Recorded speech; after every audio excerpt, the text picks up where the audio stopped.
Dear students, learners and friends, rise of nationalism in Europe class 10 history का first chapter का ये fourth notes tutorial part है। The making of nationalism in Europe के तहत जो new conservatism treaty of Vienna है उसको हमको स्टडी करना है।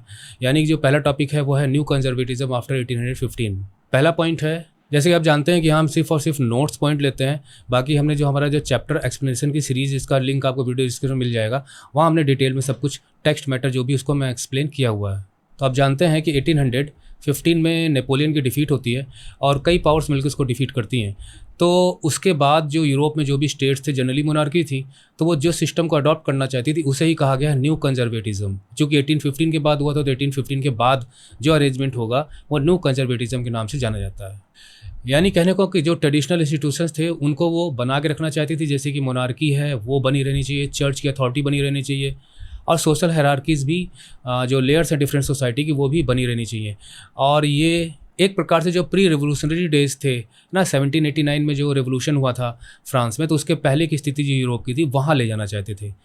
लेकिन साथ ही साथ आपको ये भी पॉइंट याद रखना है कि कुछ जो कंजर्वेटिव थे उनका ये मानना था कि नेपोलियन ने जो अपने समय में मॉडर्निटी वो लेके आया था, उसने काफ़ी एफिशिएंट ब्यूरोक्रेसी और काफ़ी डेवलपमेंट वगैरह किए थे, तो हमें बैलेंस करना पड़ेगा और मॉडर्नाइजेशन को भी हमें कैरी ऑन करना पड़ेगा, जिससे कि ट्रेडिशनल इंस्टीट्यूशंस और स्ट्रेंथन हो सके। मतलब जो मोनार्की है, खासकर जो कंजर्वेटिव जो गवर्नमेंट होंगी यानी राजा राज करेंगे, तो उनकी जो अथॉरिटी है उसको बनाए रखने के लिए आपको जो मॉडर्न तरीके हैं नेपोलियन ने अडॉप्ट किए थे, जैसे कि आर्मी भी जो है अच्छी होनी चाहिए, स्ट्रॉन्ग आर्मी है ना, डायनेमिक इकोनॉमी, ये सारी चीज़ें आपकी बुक में दी गई हैं। यहाँ पे हम पूरी बुक का मैटर तो नहीं उतार सकते ना, तो आपको एक बार चैप्टर डिस्क्रिप्शन जरूर देखना चाहिए अगर आपको कोई मकसद है ठीक से सीखने का। डायनेमिक इकोनॉमी होनी चाहिए, सब चीज़ें हमें अडॉप्ट करनी चाहिए। फ्यूडल सिस्टम को ख़त्म करना चाहिए, सर्फडम को ख़त्म करके रखना चाहिए। तो कुछ लोगों का ये विचार था, हालांकि सब कुछ पूरा नहीं माना गया था। इसके बाद फिर नतीजतन एक ट्रीटी होती है जो कि बहुत फेमस ट्रीटी है, जिसे हम ट्रीटी ऑफ वियना कहते हैं। और उस ट्रीटी में पूरा का पूरा सिस्टम जो अडॉप्ट किया गया वो था new conservatism order, new conservative order जो यूरोप में लागू किया गया। कब लागू किया? 1815 के बाद में। तो हमें ये भी पढ़ लेना चाहिए कि new conservatism treaty of Vienna के तहत स्थापित किया गया, तो कैसे वो हुआ। तो इसके लिए टॉपिक है हमारा ट्रीटी ऑफ वियना, और इसमें सबसे पहले हमें पढ़ना है कि जिन लोगों ने मिलकर हराया था नेपोलियन को वो थे Britain, Russia and Prussia and Austria. ये बिग पावर्स थी जिन्होंने हराया था। तो ये लोग वियना में मिलते हैं और यूरोप के मैप को रीड्रॉ करने की कोशिश करते हैं, यानी यूरोप का जो मैप है उसमें चेंजेस करने की कोशिश करते हैं, पेपर पे नहीं। मतलब जो भी सिस्टम वो थोड़ा बहुत बाउंड्री में चेंज करेंगे तो निश्चित है कि यूरोप का मैप तो बदलेगा ही बदलेगा। इसके बाद कांग्रेस ऑफ वियना को होस्ट किसने किया था ये भी आपको पता होना चाहिए। उसको होस्ट किया था ऑस्ट्रिया के चांसलर जो कि ड्यूक भी था, मेटरनिक। कहीं आपको मिनिस्टर प्रेसिडेंट पढ़ने को मिलेगा, कहीं आपको प्राइम मिनिस्टर पढ़ने को मिलेगा, but any how Metternich highly conservative व्यक्ति था। उसी ने इसकी मेज़बानी की थी। मतलब जो गेस्ट आते हैं उनको जो इंटरटेन करता है, जिसके घर जाते हैं वो होस्ट होता है। तो वियना में ऑस्ट्रिया की राजधानी है, तो उसकी देखरेख में ट्रीटी हुई थी। और पर्पस क्या था कि नेपोलियन ने जो अपने वॉर के समय में जितने भी यूरोप की जो टेरिटरी अपने कब्जे में ली थी, तो उन सब को छीन लेना। That is undo most of the changes happened during Napoleonic wars and create a new conservative order in Europe। तो आइए अब हम ट्रीटी ऑफ वियना के जो प्रोविजंस थे उसमें क्या क्या बातें थी खासकर उनको हम स्टडी कर लेते हैं। यानी कि हमारा जो नेक्स्ट टॉपिक है वो है ट्रीटी ऑफ वियना 1815 के प्रोविजंस। लेकिन इसके पहले हम यूरोप का मैप ले लेते हैं। देखिए मैप आप देख रहे हैं यहाँ पर, तो यहाँ पर ये जो भी पोर्शन आप देख रहे हैं पूरा पूरा ये ना कवर्ड है। तो ये सब का सब जो है किसी न किसी तरह से डायरेक्टली और इनडायरेक्टली सब का सब ये नेपोलियन ने अपने कब्जे में ले लिया था। बाकी ये जो पोर्शंस हैं ये सब अलग थे। ये ऑटोमन एम्पायर काफ़ी अलग था ना, ये भी अलग था। तो ये इतना बड़ा क्षेत्र, और ऑस्ट्रियन एम्पायर भी वो कहीं ना कहीं अलाइड था इससे, नेपोलियन से जुड़ा हुआ था, फ्रांस का एक अलाई था। और ये जो आप देख रहे हैं ये जो है दिस इज़, जिसे आप आगे चल के जर्मन कॉन्फेडरेशन के रूप में पढ़ेंगे, तो इसे कॉन्फेडरेशन ऑफ द राइन के नाम से नेपोलियन ने इस्टेब्लिश किया था।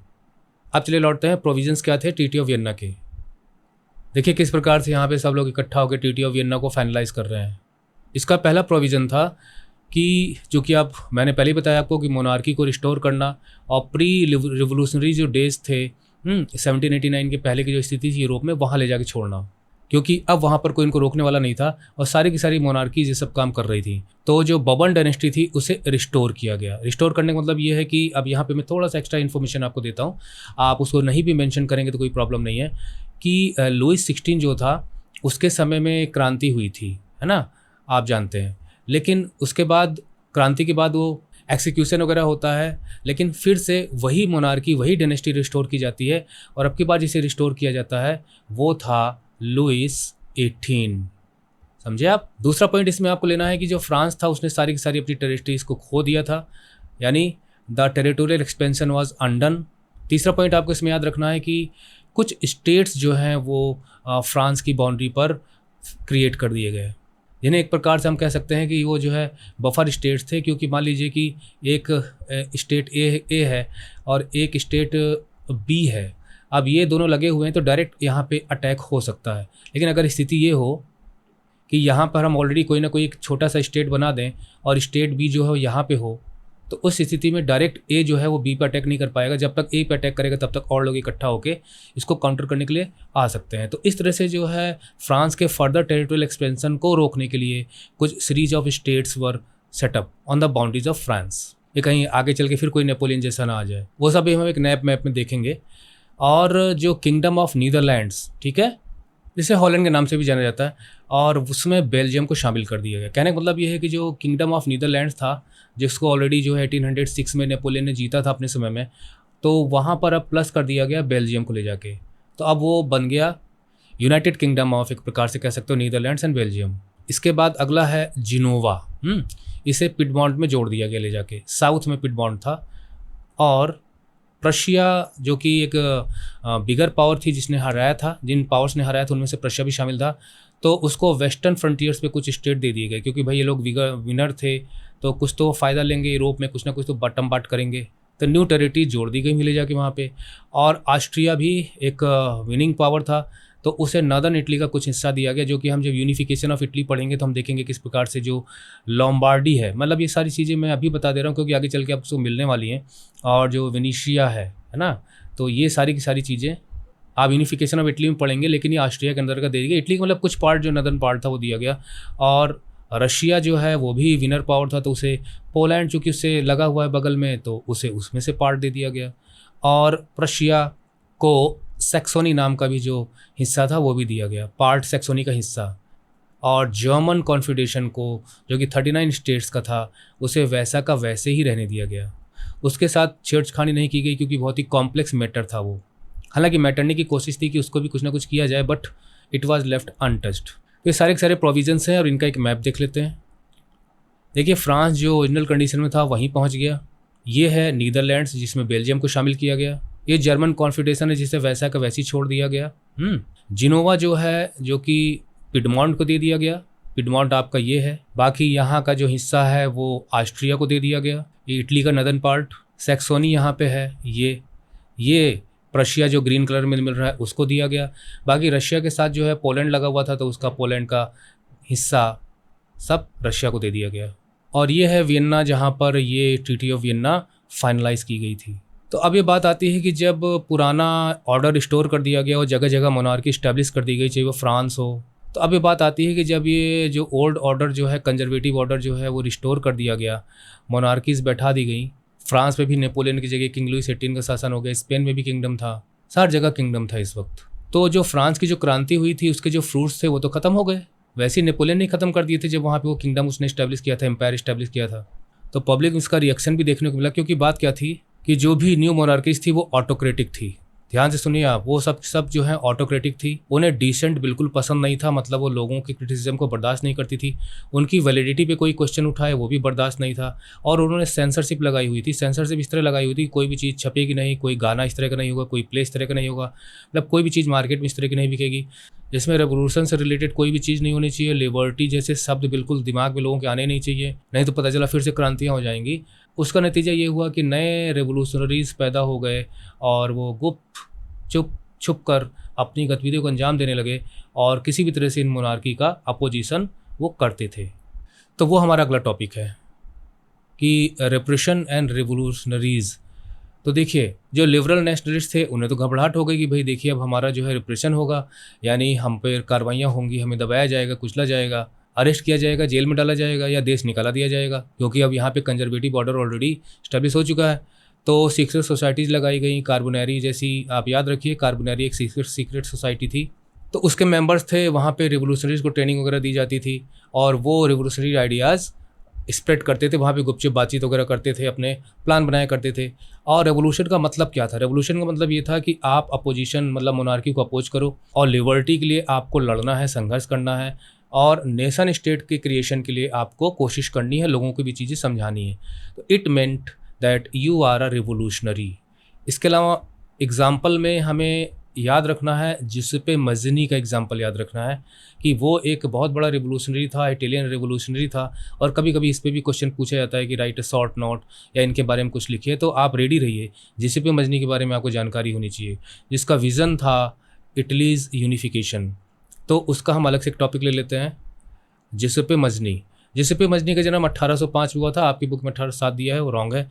और उसने कार्बोनरी सोसाइटी को ज्वाइन भी किया था, शुरू में वही ज्वाइन किया था, लेकिन बाद में वो लिगुरिया में एक रेवोल्यूशन में उन्हें दोषी पाया गया। एक प्रकार से उन्हें बिट्रे कर दिया गया था, क्योंकि पकड़ गए थे, तो उन्हें देश से निकाल दिया गया। उस वक्त वहाँ पिडमॉन्ट के राजा का शासन था और पिडमॉन्ट के राजा ने कहा कि भैया या तो देश छोड़ दो या किसी छोटे से टाउन में जाके, स्मॉल एरिया में जाके रहो।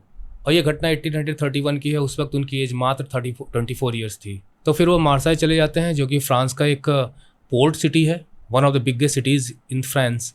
तो वहाँ वो 2 संगठन बनाते हैं।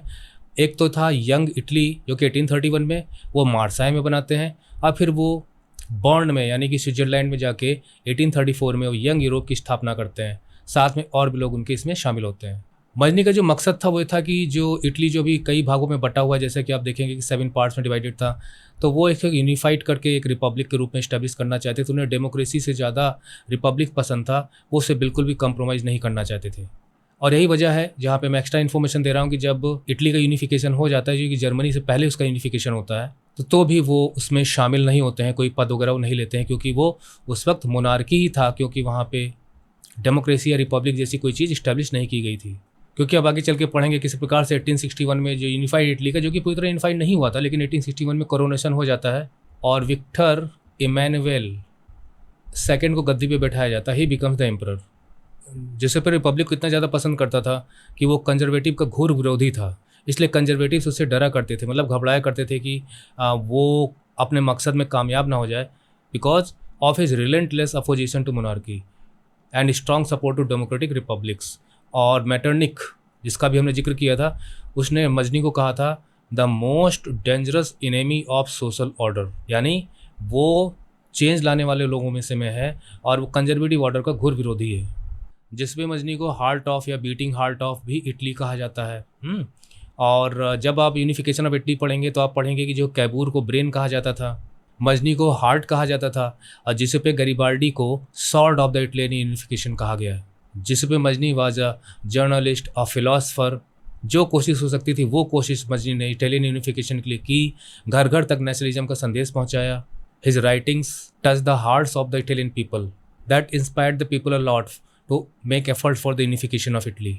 तो जिसपे मजनी के बारे में था। और हाँ, बहुत कुछ आपको जो चैप्टर के एक्सप्लेनेशन में मिल जाए, क्योंकि हम हर टेक्स्ट तो यहाँ पे दे नहीं सकते, और आपकी बुक में तो और भी काफ़ी कुछ दिया गया है, जैसे कि Mazzini believe that God had intended nations to be the natural units of Mankind.